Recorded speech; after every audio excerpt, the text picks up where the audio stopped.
Thank you very much. Good afternoon all, really great to see you. And then CX Day, and then we start with a bang. Who would have imagined? Indeed, 18 years in ING, currently the head for digital assisted and customer interactions, which is at this moment in time a candy store with all technology that is arising. To grasp a little bit the audience, who of you is a customer here at ING? Okay, I think roughly half, so I have a good opportunity here today. Remember this closely. We introduced a new button in our app. It might come in handy later on. So I'm going to talk you along on the journey. It would have been way easier if what we just saw would have been there 4.5 years ago. But first a little bit, who are we? ING, of course, one of the biggest banks in NL. If you look from different lenses, not the biggest yet, but we are on that mission. Currently, we have 8 million retail customers, and I know it's a very luxury if you have such a huge customer base. We have 6 million app users, and they daily interact with us. We have more than 5.5 million logins a day. And yes, for marketeers, digital marketeers, this is really a candy store. Also, I think we're doing quite a good job. If you look on several platforms, we have a 4.6 app rating. It's not where we want to go. We want to go beyond the 4.7. And we see neobanks challenging us with really nice experiences in there, 4.7, but we're in this race. I'm going to take you along on the story how we personalize these 6 million contacts on a daily basis. It's the story of 4.5 years hard work. I need to do this in 20 minutes, so I will go fast, bear with me. First, what we really looked at, understand customer behavior, measure everything. Second, what we will look at is be relevant, personalize the hell out of it. 3, benchmark yourself. It's a good measurement, and expectations are not set by yourself, but what customers experience in other companies. You need to learn from that. I will take you along some conversational experiences that we're working on, and then the quick wrap-up. So understand your behavior. Go back 5 years, ING still had 300 branches in the Netherlands. Customers walking in, you could see there, you could interact with them, and you could grasp what are their needs, what are they doing. In the digital world, we don't have that. So you have the luxury that you can measure what they do, but it's really hard to really understand their needs. So I think with implementing the right software, 4.5 years ago, we decided to move into the Adobe stack and get that working. That helped us a lot. Today, we have 2.2 billion events a year that we track. So it's are really big numbers. So measure everything. How we look at it, first you start with who are they? So we look at how many logins does a certain user make a day? And yes, we have crazy users. They come in more than 40 times a day. I think I'm one of them to understand the experience on my own platform. But also when you did it, look at segments. So youth is having different patterns than others. We really try to deep dive there. Also, we look at language. How many Dutch speakers do we have? How many English speakers do we have? Actually, we found out that 50% of our new customers today is non-Dutch. And there we had a gap because all our content was in Dutch 2 years ago. So we need to improve this really to get the conversation going with this customer group as well. Then also understand what are they doing. And we really measure everything. This is a picture of what is mostly done in the app. We see most of our users do search on payment transactions. I really love to see that. Financial health, understand where your money is going. That's where the app is for in the essence, payments, and understand where's my money going. But we also see that they go into other parts of the app and start understanding and exploring the bank more and more. Thirdly, what are they looking for? So if they interact with our search bar, what do they try to find? What's the question that they have? And on a daily basis, we can track what they try to do. So change my day limit. And this is real friction. If you want to do this in the app and you can't find it, then you're struggling. And what do? You struggle, you start calling us. What we don't want? You don't want to call us. And we actually, we like that you call, but it's quite expensive in digital times. So these are things that we need to solve. This can really help you in cost saving if you get the grasp of this. Lastly, what do they tell you? Customer feedback, of course. So look into your app ratings, what is being given back to you, get in place CSAT scores in your channels, and mix that together. An easy tip for everyone here, most of the times I ask people, do you use AI in your job? Everybody says yes, and then I ask, what did you do with it? Actually, make a download of your 1-star app ratings, feed it to an AI, and ask, what is my trend? What should I focus on? A learning we found is that we needed to balance better commercials and service in the app. because people were a little bit annoyed by what we were bringing, too much commercials, and we actually are acting upon it. So here you can really leverage app feedback from customers in there. But this was hard work, and we did do this with Adobe, and I mentioned the big numbers, and we're also looking into the Content Square software, and I'm keen to learn what that platform could bring me and easing it up, because now it's all manual. What we did do is we opened this up for the whole organization. We have 500 users on the platform that can access all this data real time. So everything is done real time, and we also push it back real time into the app and act on it. Okay, be relevant. It's about personalize, ease of use, and take out friction. Very important when you want to do this, that you set clear goals, what you want to achieve with your personalization. So is it the balancing of the message that you bring in there? Is it to drive mobile engagement? Or is it to drive your, the people that try to call you? So really set some goals that you want to try to achieve. And of course, we did some study, 72% of the customers say this is highly important to them.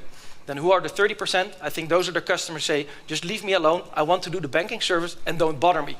But for the other group, we have a huge opportunity to do it better. So on personalization, what did we do? From 90% sales communication in our app, we moved to 35% sales communication today, and a balance of 45% in service and financial health messages. And we see a complete different interaction that started to evolve in the app. And then you say, personalization, Bob, we know the drill. It's about being at the right time, right message for the right customer. How did we do that? First, we started to create a centralized database with over 1,000 different messages, from sales, service, and engagement messages.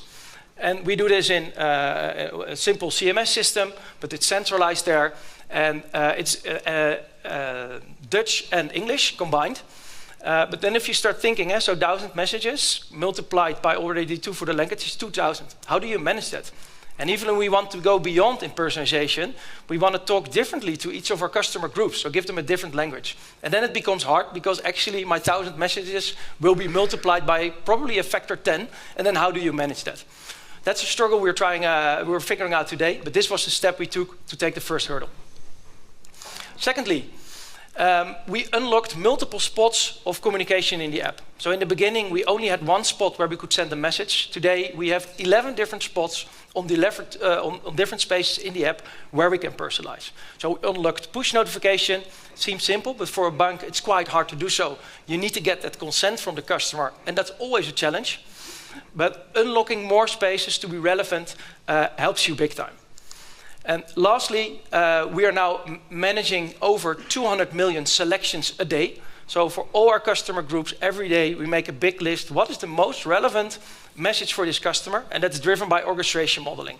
It's done on propensity to click, propensity to buy, and that makes the list for every customer unique. And we were able to manage this, I think, currently at a quite large scale. And then what it looks like is you get a library of all kinds of different messages in the app.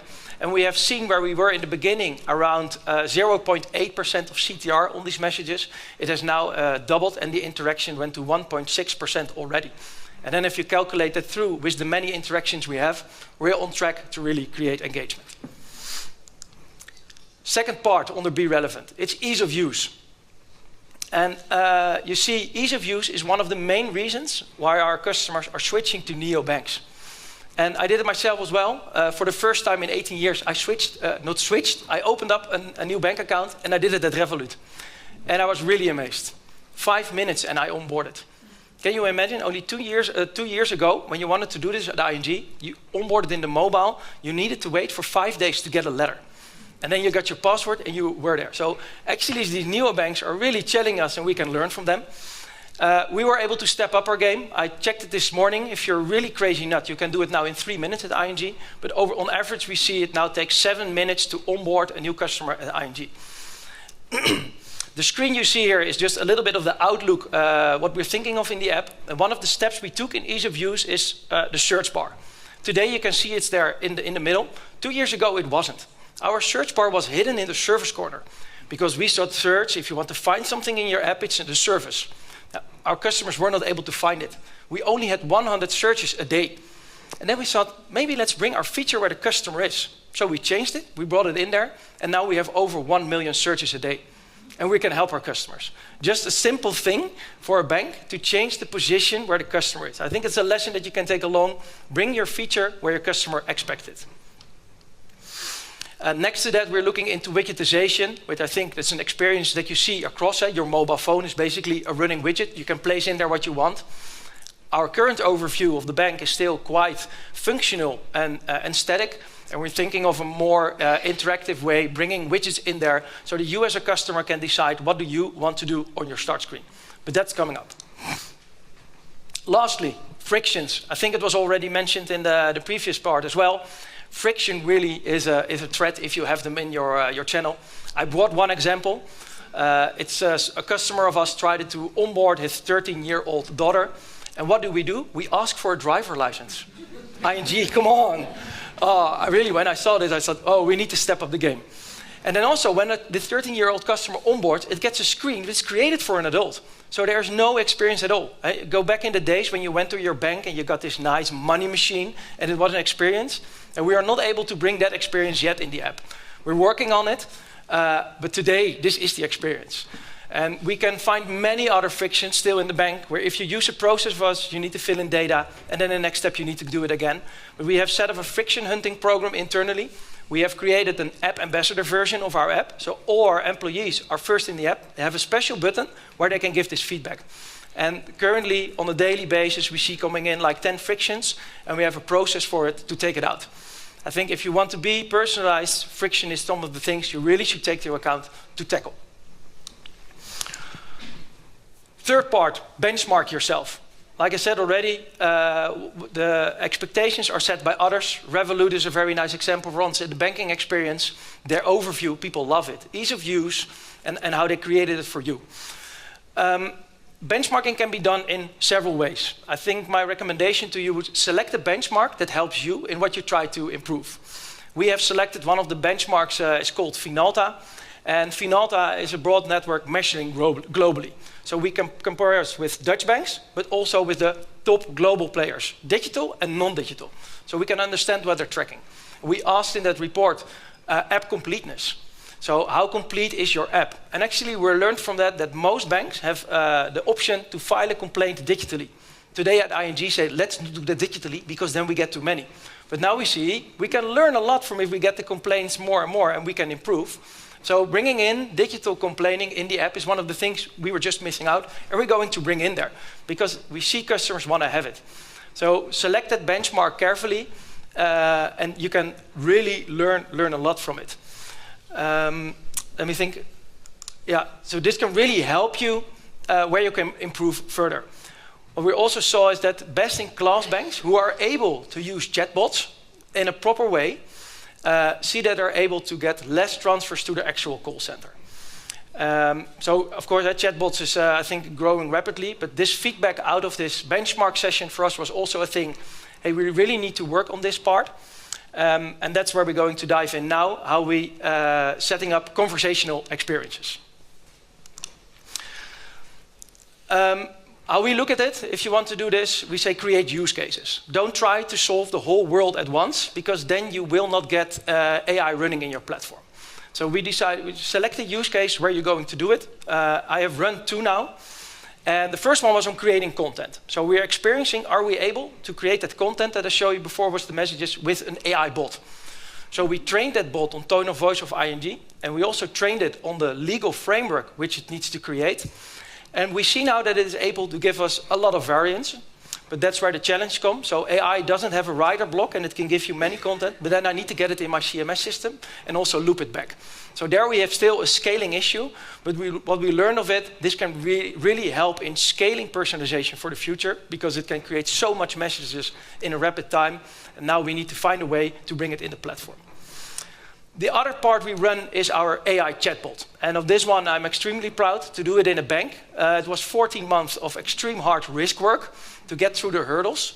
Don't get scared. We don't feed customer data into this bot. We only feed content in it. But let's go into that example right now. Nice CX part there on the screen. The chatbot. Also agents. And let me be honest, if you would try it today, we still have a long way to go. The CSAT score of the bot today is around 3.1, So we need to improve, but we're doing that on a daily basis. What you want to do is you want to create a wow experience in the end. Also make it personalized. That's what we aim for in the end. You want to reduce your cost, and you want to have more natural conversations with your customer. In the back, you will see now playing a first example. But what did we do? We started to feed ing.nl content in an AI agent. So we just read through ing.nl, all my content, we pushed it in. And then we start asking questions on daily limits, on how can I open an account, how can I have a savings account. So we start testing it. And then when you do it, just open, it starts hallucinating. So it was giving funny answers and stuff like hell. So we have now one bot that consumes the content, and we have 7 bots controlling it not to go in the wrong direction. Because we cannot give advice, it cannot hallucinate, it cannot say stupid things about a CEO, it cannot rhyme to our customer, but it was all doing that in the beginning. So we have now 7 guardrail models to control it. We slowly scale it up from 500 users in the app, first our own internal users, and we scaled it up. And now we're able to run 5,000 chats on a daily basis. Every day we see the feedback. It's still not good enough, but we're injecting new content and fresh content. I think one of the key learnings when you want to do this, make sure the content that you feed into it is really good. Because if you feed crappy content, nothing will come out of it. And from this, also take into account when you want to scale it further, because we only do this for daily banking for private individual customers. We want to scale to investments and to our business banking customers as well, but then you need to go to all your risk steps again. My learning is, for this part, think a little bit further ahead. So where do I want to scale this in the end, and then do all your risk work at the beginning. And maybe for who's not working in the financials, it can be a little bit easier, but in a bank you're under a very strict regime. But it has been an amazing journey. Really, you're in the audience. If you have it, try it out. Please give us your feedback where we need to improve. And then every day we will make sure it will get a little bit better for you. So wrapping up, our ride of creating CX in our app, understand your customer needs and behaviors. In the end, it's all around the customer. Be relevant. Figure out which goals you have. Do you want to grow your sales? Do you want to be more personal? Do you want to create mobile engagement? Set them and then think of a plan and steps how you go there. Benchmark yourself continuously because you can learn so much of it and others create the experience where you need to go to. And start working on conversational experiences because if you use an LLM today in your mobile phone, that's the expectations customer will have on your platform as well. So that was it for me. Thank you. I hope you have some learnings on it and a quick, sorry, I forgot one. Yeah. Who are not yet ING customers? Who after this story would like maybe to try it? For those who have the app, we have introduced a special 4th button in the top. You can invite a friend. It's not, and we support it. It has conditions, but both of you can earn 50 euros if you do it. I would say make a connection here, get that 50 euros, go on a dinner together, and have a great time.